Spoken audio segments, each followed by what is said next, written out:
coming to you live. My site is listed on the screen, maryamyofficial.com.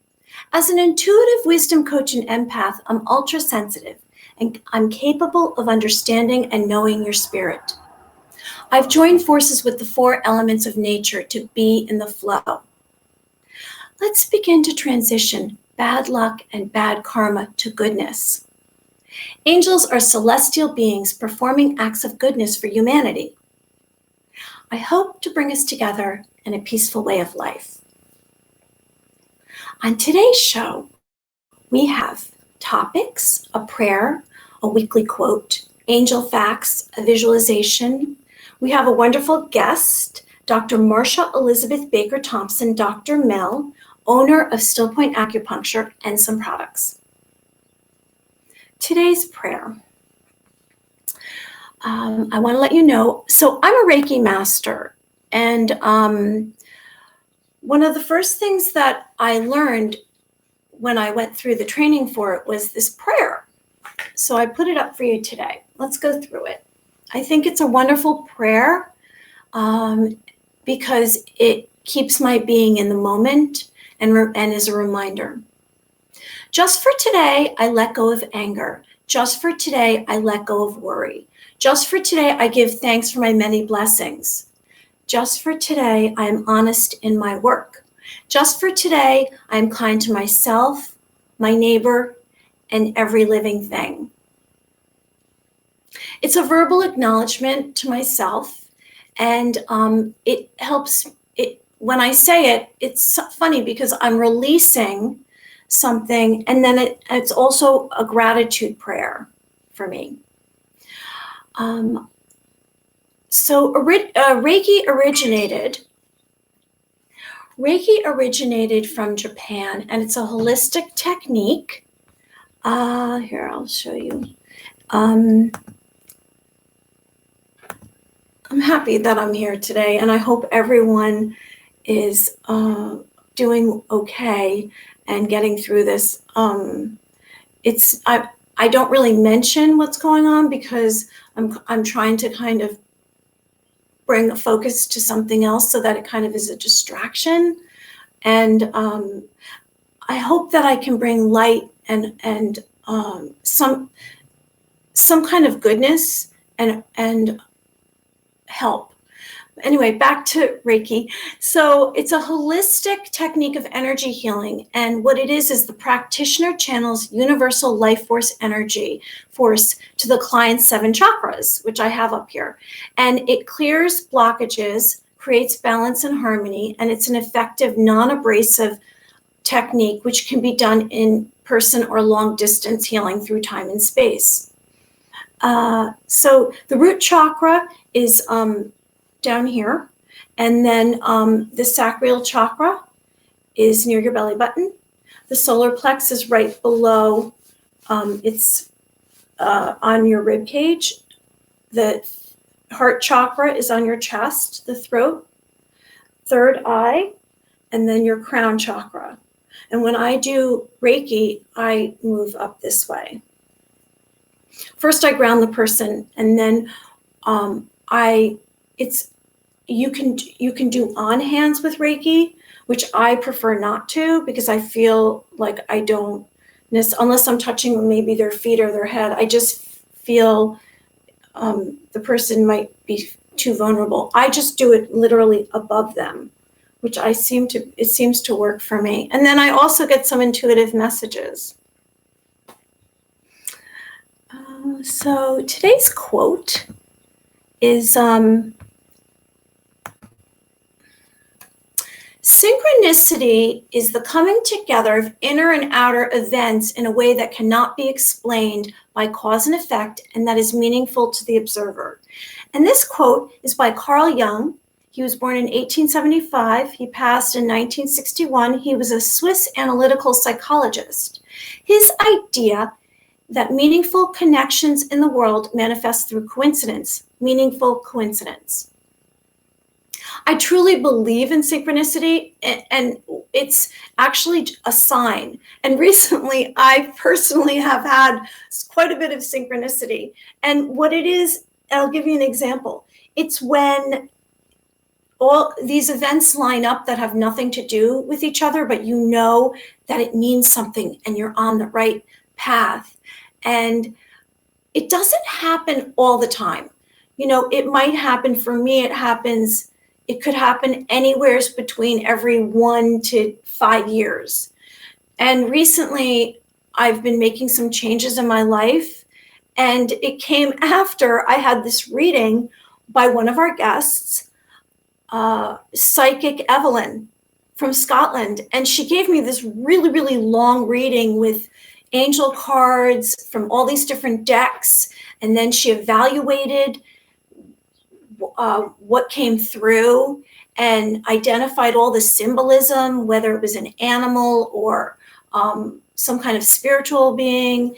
And it just all came together, and it kind of gave me some answers. And it made and helped me to be more brave in my own life and say, maybe I'll just try this and see. And it was funny because I made one decision, then everything else kind of lined up, which is happening for me in June. I have a full month of May guests, which I'm excited about. So synchronicity, people might say, is a coincidence, but it's more than a coincidence. It's a bunch of coincidences at one time. Like you might be talking about someone and then they walk by or they call you. It's like that. Okay, so before we have our guest this morning, which is very exciting, I wanted to talk about light again. My one friend who watches the show, Tracy, she's one of my BFFs. I love Tracy. I hope you're out there, Tracy. She said to me, Mary, this is something I never heard, so I'm going to recap. So light is a source of light. We need to connect, or I hope we can connect to a source of light, which will help kind of stir things up and awaken our consciousness. And it's power, protection, and it guides you. So I call out to white light, or I call out to light, and I ask light to kind of bring me to a better place. And if I'm feeling down, I ask for light to come into my system and to dismiss darkness. And it's your choice. You might feel uncomfortable being so awakened at first, and your balance will be off. And when you do bring light into your system and release darkness, there is a void. So you want to fill that void with pieces of nature and light and positive thoughts and words, because something has to go into that space. And then you can send light to others. I believe in connecting to the beautiful glowing light in your heart. I did this a couple of years ago, and it's a sunrise and a sunset connected. Okay, well, let me see if our guest is arriving. Let's see, where's my guest? Is she here yet? Not yet. She'll probably be here any minute. But let me introduce her. So this is Dr. Marcia Elizabeth Baker. She's not here yet. And she's a state licensed doctor of acupuncture. She focuses on trauma, CPT, SD, recovery support grounded in the principles of Chinese medicine and Eastern philosophy. I joined Dr. Mel. She allowed me, where is she? She allowed me to come into her office and be a part of it a few years ago. And I got to know her really, really well. She's a super lovely person. She's not here. And this happens sometimes. Where are you?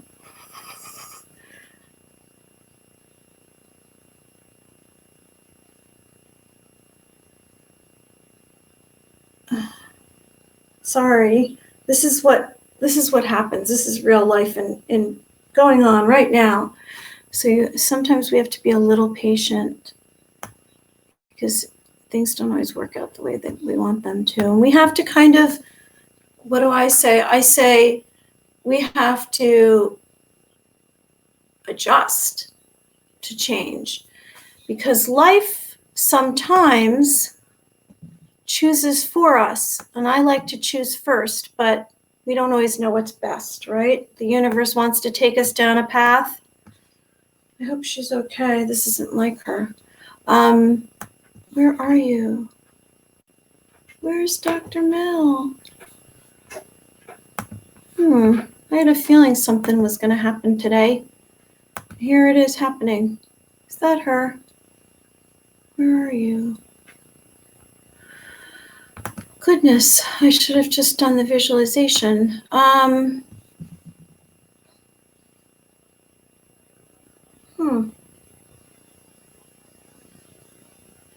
going to call her because I just want to check and say, are you okay, Dr. Mel?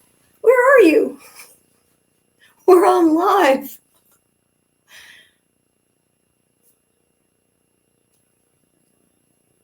Oh my goodness. Oh, there she is.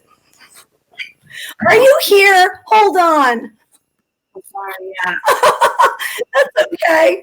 Okay, here we go. You're about to come on. Yay! I was just calling you. I thought you're never late for anything. This was an unseen thing for me. But it's okay. I just talked us through it. This is my dear friend, Dr. Mel, I love, and she is coming to us from New York, someplace else in New York. How are you this morning? I'm well, and I'm grateful to be here, and a little bit humbled. It's been a while since I put on the makeup. It's like, oh, that's what you remember. I get it. It's funny. I went somewhere yesterday that I actually had to wear something other than, sweatpants and leggings. And I walked out and I thought, are people going to think something's going on because I put makeup on? And it was strange. It's just a different world. And it's an adjustment. I was just talking about adjusting and kind of going with things. I want to say going with the flow and living in the moment. And so we'll go right into it. I explained to everyone about your focus on trauma and CPTSD recovery support. You're grounded in the principles of Chinese medicine and Eastern philosophy. I myself have experienced your techniques, and I truly believe in you. It changed me. When did Buddhism start to influence you, and why? In my mid-20s, I was reflecting on this at one point recently. I had gone through a period in my life having been raised staunchly Catholic, where I lost my connection to the religion of my origin, and more importantly, my faith. And I was looking for something to ground me, and I think there's a natural, at least in me, and I'm reasonably certain it holds true for most of us, there is already an imbued connection to or understanding of the fact that there is something else much larger going on here in our material world, and we're all seeking connection and return to home, sort of like the prodigal son story in the Bible. And in my searches, Buddhism was the one thing that actually made sense to me. Gave me a sense of placement and understanding of myself within the grander scheme of things here in the material plane and cosmology at large. Mm-hmm. I was I have portions of my beliefs are definitely layered, and something that I became really, really aware of after reading The Four Noble Truths, which is one of my favorite books about Buddhism. And it just, for me, I learned about perspective, and your perspective. People are suffering some way if they don't kind of get what they're attached to or want. And it's perspective. To me, that's what I learned about it, is that kind of about letting things go and not being attached to them, and not, it's really about more about yourself and how you are. Like, you can put yourself in any situation, and if you don't have all your stuff, how are you going to handle it? You're only going with you. You can't bring everything with you. So I kind of live that way. But okay, so that's not about you. That's about me. So your sense of compassion and spirituality, I've experienced myself. Does your personal awareness give patients immediate trust? Wow, that's a question I think you might have to ask them. What I can tell you that people have said to me, and I would say in general, yes, because I have been working with some of the same families for the last, see, I've been in Westchester County for over 5 years now, probably 7, going on 7 years in Westchester County. And I've been working with the same families since Mm-hmm. the beginning. And Mm-hmm. whereas my work would start with most often the mother in the family, I Mm-hmm. would then be introduced to the children or the husband, their husbands. Can you treat my husband? So because we know word of mouth is the best form of business referral and business growth, if Mm-hmm. one member of the family wants you to take care of the rest of the family, to me, that's an absolute indication of trust. And when they start telling their friends, oh, you must go see this person, that's a tacit expression of trust. Mm-hmm. Great endorsement, but yes, it says trust. But I can say that people have said to me over the years and continue to say to me, and I'm thankful to hear it because it's one of the hallmarks of my philosophy and my approach in my work, that they feel safe. I create a safe, energetic, and emotional environment in which people can relax enough and quiet themselves down enough, as ancient people would say. That's the practice of meditation, is to quiet ourselves down enough so we can actually hear our own truth resonating within us. And for me, as taboo and off-putting as this word can be for many people, I use it often as a placeholder. That's the voice of God speaking to us. That's our original nature with which we have been infused. We have a lot of movements, a lot of talks, a lot of teachers to promote authenticity and be your authentic self, speak your own truth. That's what that is. And what we see and from what I've observed and studied. And the concept of safety is because we each have some element of a traumatic experience in our life. It doesn't have to be so dramatic. I had one woman say to me, well, I didn't think I really had a problem with this particular thing. She was struggling. She happened to be substance. I said, why? Because you're not living under a bridge and because you haven't lost everything and your life is in a shambles. But yeah, well, that's not necessarily the definition of having a problem with something. It doesn't have to go to that extreme. Right. Those are the absolute extreme cases of disorder and dysfunction. It starts smaller, and for most of us, it winds up being this low-grade undercurrent of dissatisfaction, or what we call anxiety, or depression, or something that we might see a therapist for, or medicate. All of these things, particularly through the prism of Chinese medicine, are seen as diseases of the heart, not the cardiovascular heart that you would go see a physician for, but the metaphysical, energetic sense of ourselves and understanding of who and what we are. And by creating an environment of safety, Right. it speaks to the most elemental aspects of us, the parts of which we don't always have words, but we know they're there because we can feel them.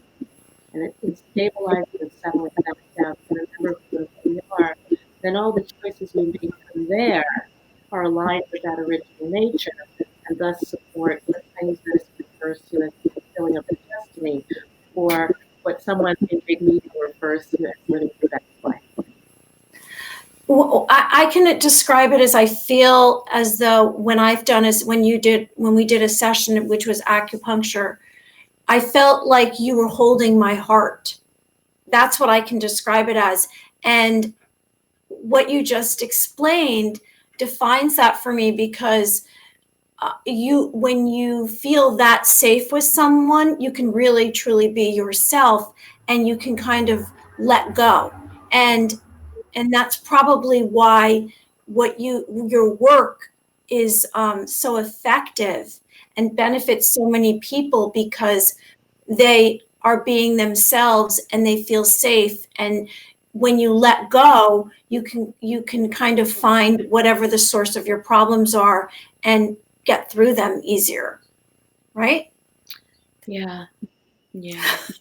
There's something, yeah. I love that softness about you. So, what are some modalities that you've applied to patients in the past? I know right now it's a quiet time and things are kind of in a pause, but in the past, what have you done? Or what, I know some, but did you want to tell some of them to us? Sure, sure. Very similarly to Buddhism and Ayurveda and Hinduism, the whole path or 8 branches of Chinese medicine. So most people hear acupuncture and they think that it's exclusively the inserting of fine needles in specific points of the body to produce a specific effect. That's one branch of the whole practice of Chinese medicine. Acupuncture, herbs, Qigong, which is a movement practice. If you've seen anyone do Tai Chi, Qigong is similar in that regard, where the ability to move Qi and energy through the body, again, in the service of assisting the person in fulfilling their destiny or understanding who and what they actually are. Meditation is an essential piece of restoration of self. I use essential oils in my practice, tuning forks for pain management, and chakra opening is also another modality that I use in my practice. A lot of hands-on body work. A lot of hands-on body work. In Chinese medicine, the hands-on body work discipline is called Tuina. You may have seen that word Tuina. It's actually 2 words outside of the body workplaces scattered around the world. That's the legitimate discipline of manipulation taken to its fullest expression. It's the predecessor to chiropractic and to golfing, which is another hands-on bodywork modality which I'm not trained. I don't use in my practice, but I'm using, for lack of a better term, the original hands-on bodywork and manipulation method. Other things that I use in my practice, e-stim. If you've ever been to a PT and they put the pads on your tight muscles and little electrical current that runs through them, e-stim, the E stands for electrical stimulation, is also another modality that I use largely for pain management cases. But I use e-stim also in the treatment of anxiety, Mhm. depression, PTSD, trauma treatment, and addiction recovery because of the way it facilitates the rewiring of the central nervous system. So, Dr. Mel, when you have a patient come to you, do do they always know do they always know what's bothering them, or do you sense? Here we go. Do you sense? Because I have to tell you, when I came in there, I didn't really tell you much, and you pinpointed what was going on with me, and you cleared it and saw, and I was detoxed. I was cleansed. I mean, it was over a period of weeks after that. So what's that? Do they come in and then you're just like, oh, I got the information. How is that? How does that happen? That part does happen. The inspirations, the moments of intuitive thought, but those things I was referring to earlier, for which there are no words, you feel them very clearly. Sometimes the hits or the impulses that I receive come through as actual words. Sometimes they come through as feelings. And that is heart. We're all capable of that, by the way. Right. Okay, there you go. You're intuitive too. You're like a medical intuitive, kind of. You know, I never looked up the exact definition of what a medical intuitive is. I know what they do. I They don't. sense where someone has an ailment. You Yeah. know, you can kind of pinpoint where it is. Like you just seem to kind of know. You know, like some massage therapists kind of know where to kind of work out a knot. You know where to put your techniques. Yeah, there is absolutely that. And I've gotten some very clear messages, undeniably clear messages about people as I'm working on them. Sometimes I will share it directly with them. Sometimes I'll ask them a question. It's like, this question may seem like it's coming out of nowhere, but you know, what was life like for you when you were 12? Hmm. I don't know. Things like that. Because, and that's a huge part of it. Yes. However, It's amazing. You're amazing. You're amazing. Okay, so let's see. actually, pardon, before you go on to the next question, may I just share something with you and your audience? Because this Anything. It's your audience too. It's not mine. well, thank you very much. I appreciate that. Thank you so much, so much. So yes, the intuitive piece is absolutely a part of the work that I do, but there's an actual skill and technique involved that leads me to understand exactly what's going on beneath the surface. And in Chinese medicine, the primary form of diagnosis is tongue and pulse analysis. So there are 12 different pulses, 6 on each wrist, and the pulses, they have different qualities, very different from what we understand in Western medicine. I'm not counting the number of times your heart beats per minute. In each of those 12 positions, I have the opportunity to let your body talk to me. The different organ systems are represented by the different pulse positions and the different qualities that are assigned to them. Tell me about how your systems are and are not talking to one another. Same thing with tongue analysis. Each section of the tongue, based on the color of the body and the tongue coating, any other features like cracks, missing coating, tells me about the function of the lymphatic system that sends hormones and fluids throughout your body, and how your body is processing chemicals like the food you eat, the medications that you take, and the emotions that you feel. Because our emotions aren't these groundless, substanceless things. They are the phenomenon that arises from the chemical cascade of hormone release in our bodies. So tongue pulse analysis tells me what's going on for you physiologically and metaphysically. And yes, I also can get those intuitive hits. So kind of know which questions specifically to ask. Right. So you kind of those things guide you to the direction you should go in, and then you know. That makes sense. Well, and I also remind myself that ultimately the person I'm serving, the person I'm treating is the one who truly knows. Right. So I'll ask questions to help guide me and to help affirm what I'm reading in the tongue and the pulse, just the affect of the person. There's also a whole system of face reading in Chinese medicine. Mm-hmm. The different areas of the face represent different organ systems as well. So it's really looking at the person in front of me with as much of a blank, open mind as I am able to cultivate, and then going for the best of it. You know. One point I would like to make before we go on, I forgot to mention, you earlier had spoken about the trust and the family, and what I found being around you was that not everyone, but a lot of the patients that came in came in through word of mouth because they had heard, and you had been so successful with and treated in such a healthy way so many friends in the community that you just got this whole landslide of all these people that heard about you. Because I found that truly when someone gives a personal experience, there's some authenticity to that people really can feel it. So you give that, you have that impression on people, you do such a great job, and you're so wonderful that people want to share you with their friends. So I just want to say that. Okay. It's so I know that you understand love. What brings you happiness?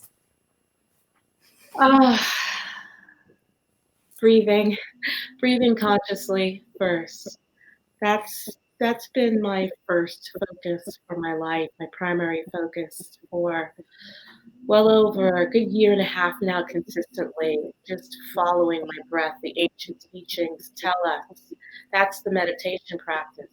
Follow your breath. And in so doing, everything else becomes clear. So, with happiness, pardon me, my itch, with happiness, yes, that is one thing that it helps me experience happiness is just following my breath. If anything, I would say more accurately, it allows me to experience clarity and serenity and stability and groundedness. And for me, those characteristics have become more prized and cherished values for me in my life as I go on through the years. On perhaps the opposite end of the spectrum, I'm also a contemporary modern dancer. I've been dancing with the same choreographer, Lori DeVito, Mhm. extraordinary, for well over 10 years now.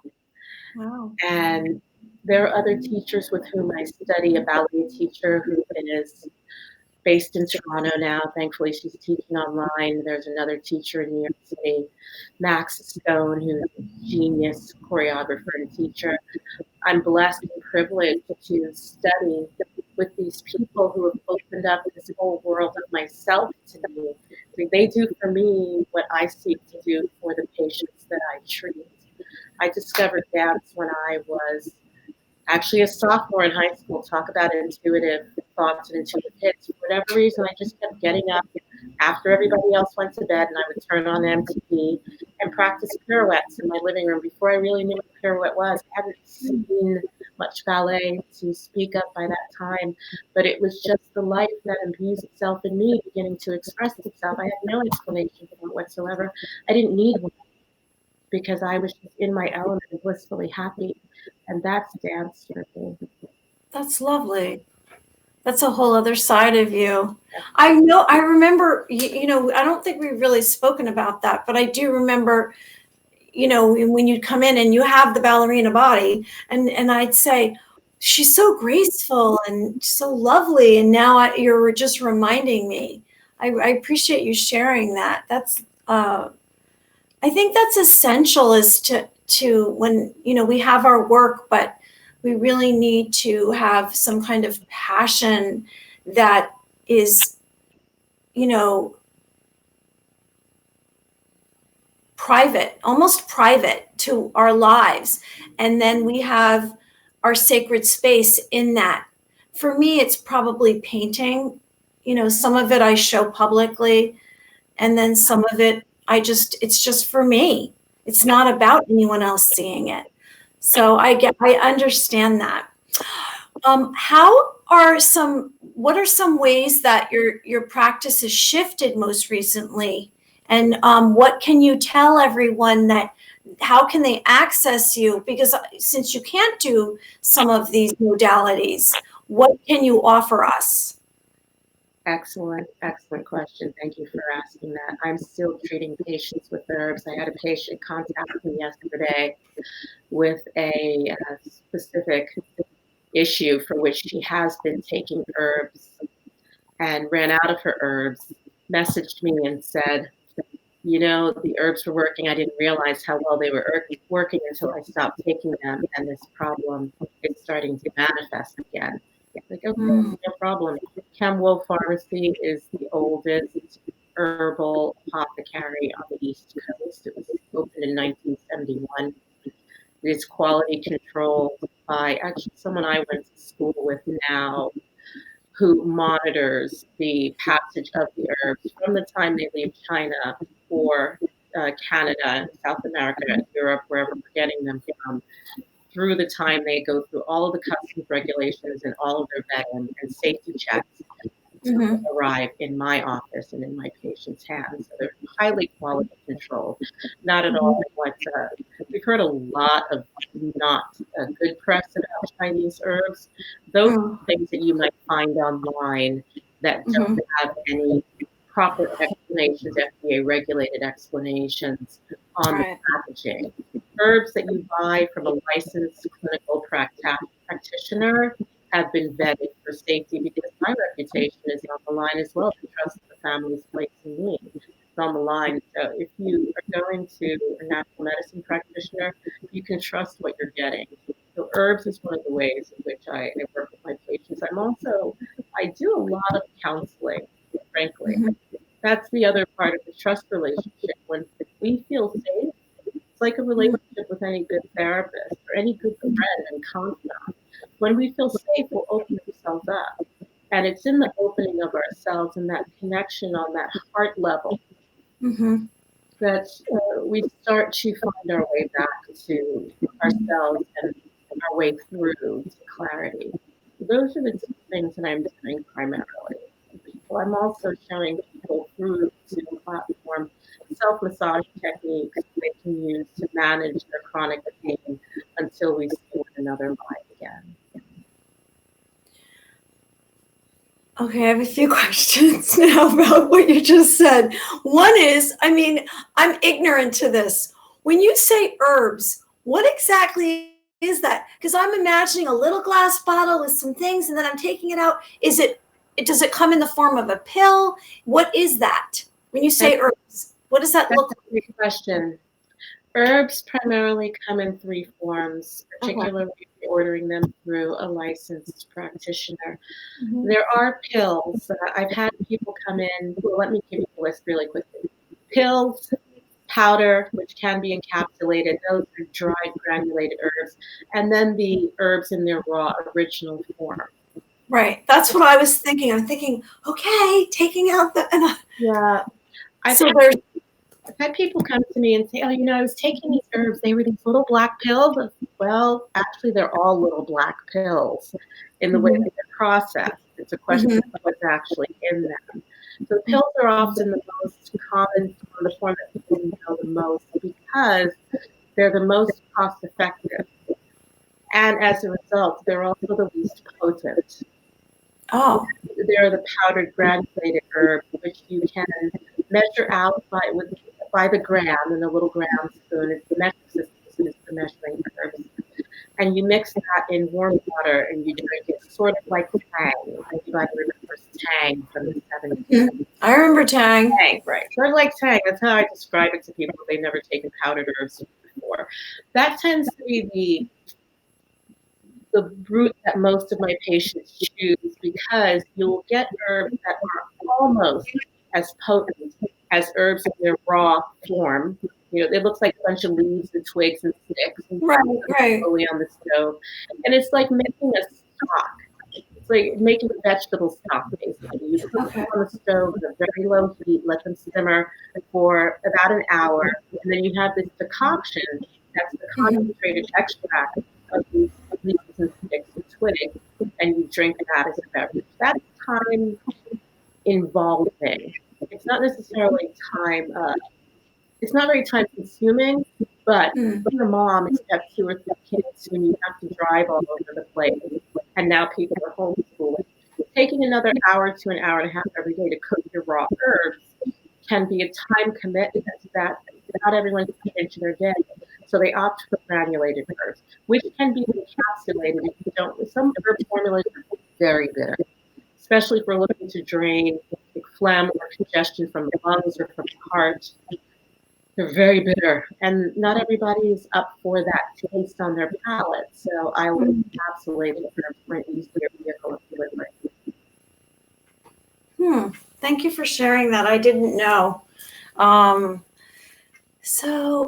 Wait, you were talking about, I got lost there. Sorry about that. No. I needed to know that information, because I like to kind of have an explanation. So if I ask something, I really have to, I'm a very visual person. So if if I can't see it, then I don't remember it, and then I don't know it at all. So I appreciate you sharing that. So do you, like, moving forward with everything, do you think that are you going to be doing any kind of anything online or anything that you want to share? Are you going to be, because you can't just go like quiet here. Do you have any kind of I don't know, besides this show, what else do you have upcoming? What are your upcoming plans? I know you're writing a book. Yes, that's been the grace of this time. It's given me the opportunity to sit and write and read and research. That's a huge gift. I understand why people take sabbaticals now. But yes, the book is in the works. That is probably a year away. At present, I've started work on online courses, one of which is for parents, how to talk to your children about opioid use, drug use, and alcohol use. Wow. In one of the communities in which I serve, alcohol and drug use have become epidemic, and the number of diseases in the community have given the community a reputation with colleges actually not a favorable one. And I serve on a committee that is focused on creating workshops and facilitating workshops for parents and supporting them in talking to their kids about drug and alcohol use prevention, and teaching them what signs to look for, how to speak to your children from an informed place rather than a fear-based or punitive place. And it supports parents also looking at their relationship to drugs and alcohol. There's opioid use. We have an opioid crisis in the U.S. Opioid use has become so commonplace that many parents, many of us, don't realize how potent and powerful these drugs are and how addictive they are, and the impact that they have on the development of the juvenile brain. Our brains don't fully develop in their decision-making frontal lobe capacity until we're 25. So if you have a 9 or 12-year-old who has, say, a soccer or football injury, and they've been prescribed opioids by their physician, you notice suddenly that their academic performance is declining. You get tutors, you start giving them as much academic support as you can, but it's actually a drug that's in the system that's impacting their academic performance. Same goes true for ADD, ADHD meds. So that's one of the first things I'm working is support for parents. I'm also developing online courses for the explanation and understanding of how ancient and Eastern philosophy can be applied to modern addiction treatment. All right, did that last thing come through? What? Yeah, I wasn't sure the last thing I said came through. No. I just, people write something, and so then I just don't want I don't want to be ignored. I don't want to ignore them. And so you want to post, you know what I'm saying? Yeah. You want to say, hi. I didn't realize someone came in. I can't figure out how to do it. I think that I'm glad that you are, in the community, and you have so much awareness, and that you can connect to people and help them, because what you're talking about with the opioids, it's not in my, I'm not being communicated information about that. So I have no way of helping anyone. And I'm so grateful that you are in a position to help families and people and bring awareness to that, because it's so destructive. That can and you can lose someone so easily when they're young if they get involved with that kind of thing, because then it just takes a portion. It's something that they have to go through, and then they have to come out of it, and then where are they in their life? So I think that's wonderful that you are doing that. All right, well, I want to share with everyone that you are on different social medias. You're on Facebook and Instagram under Stillpointe Acupuncture. Your site is stillpointeacupuncture.com, which is on the post. And is there anything else you would like to share before you go? Follow your breath. Stay connected to your breath. It will always lead you back home to yourself. Thank you so much. I know I'm going to see you soon and speak with you. Thank you so much for this today. Thank you for joining us today. I love seeing you. You're one of my favorite people in the whole world. You too for me. Thank you. Oh, you for me. All right. You have a wonderful day. I'll talk to you soon. Thank you, Mel. Thank you. Bye. Bye.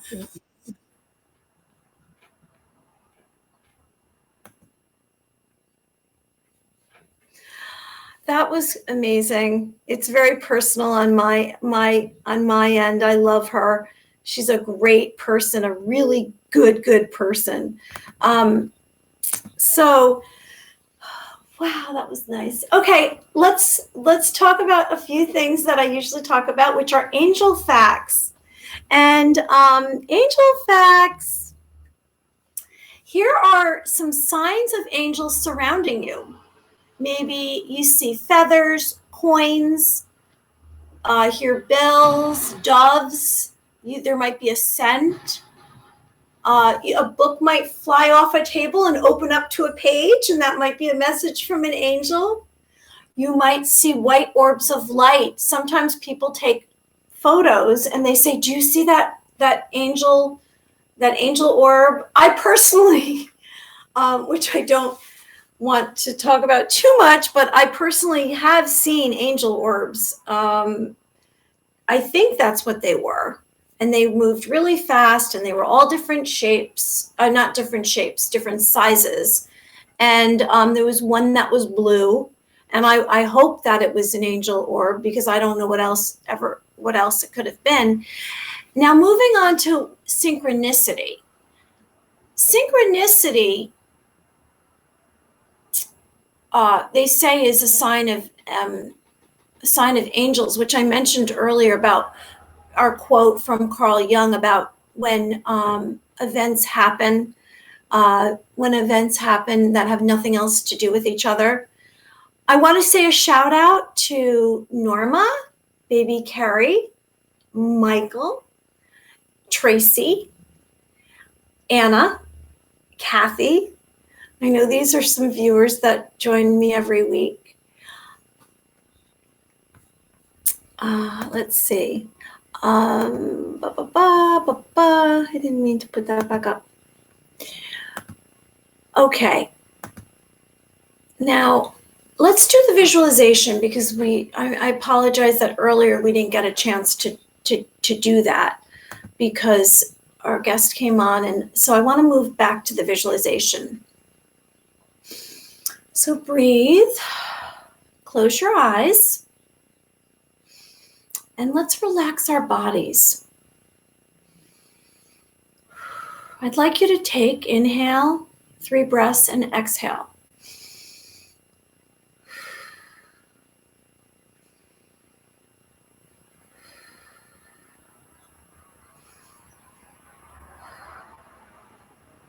Okay, now check your body for tension, and let's bring awareness to our thoughts.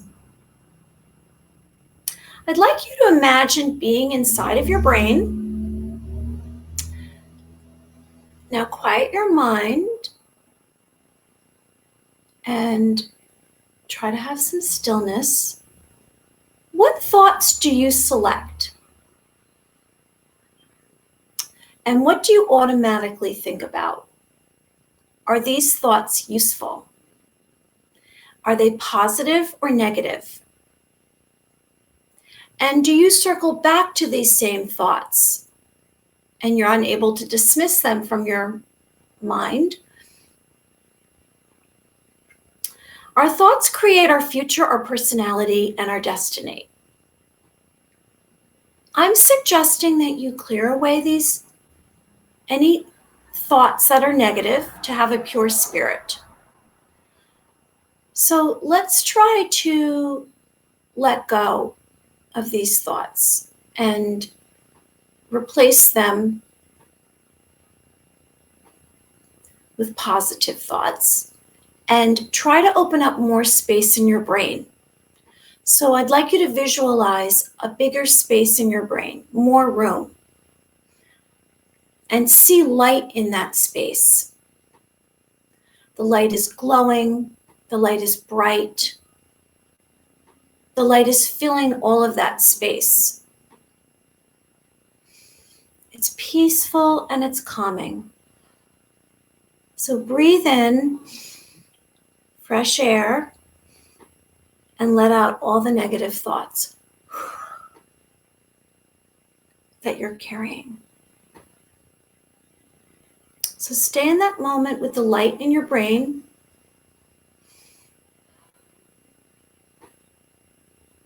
And I'd like you to count, and I'm going to count backwards, and then you open your eyes. 3, 2, 1.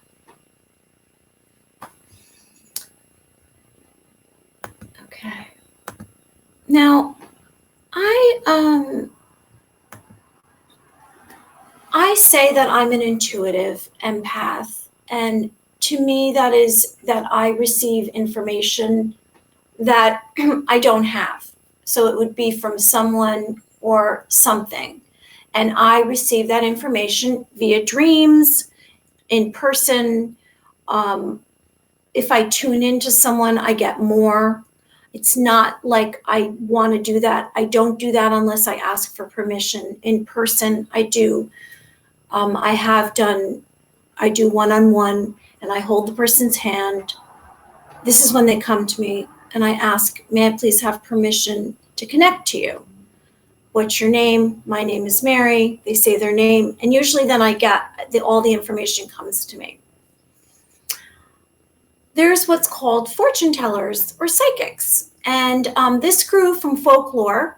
The Romani people in the late 17th century, known as gypsies, and they traveled the world holding seances and telling fortunes, the crystal balls, speaking to ghosts and spirits to predict the future of someone's life. This has been dismissed by scientists and skeptics and non-believers as false or superstition. Yet there are many forms of future predicting that have been established, such as astrology, crystal manolysis with crystal balls, face reading, I Ching, divination, numerology, palmistry, pendulum reading, and tarot. As an intuitive, I have an instinctual knowing. I sense things about people in their lives without being told, and I open channels for seeing, hearing, and feeling. Now, a psychic is a clairvoyant and has spiritual vision or inner sight, a phenomenon unexplained by natural laws.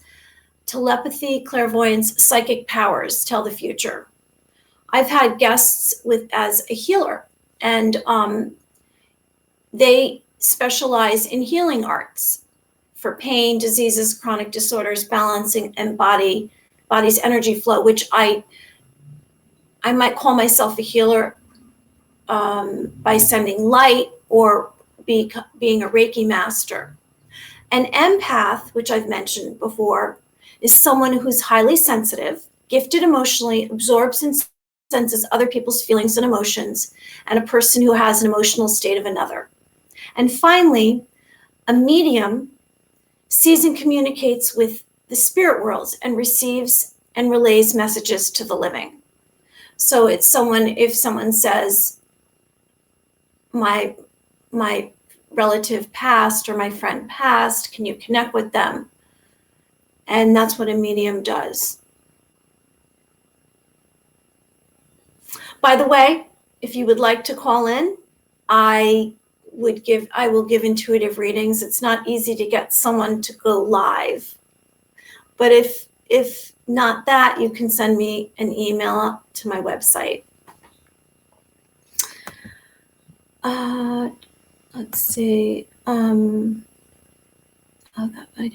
Okay, so by the way, I do have a t-shirt, Angels God Me, which I am going to be having made in black with different colors, and you can get it on my website. You can contact me, send me an email. It's $28, Venmo. And before we go, I wanted to just bring up the gemstone from the glitter box. So today's gemstone is an amethyst. It's a purple stone. And its healing properties bring spiritual protection, purification, relieves stress, balances mood swings. It cleans your energy field, which surrounds our body, our energy field. And it blocks lower energies. It helps with an unhealthy environment. It activates spiritual awareness and opens your intuition. This is great for today's show.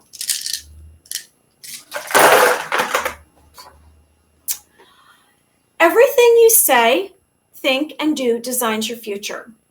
Fear, negative thoughts will become darkness in your life, attracting unhappy people, relationships, and career. So let's create only positive thoughts. May, I have guests the month of May.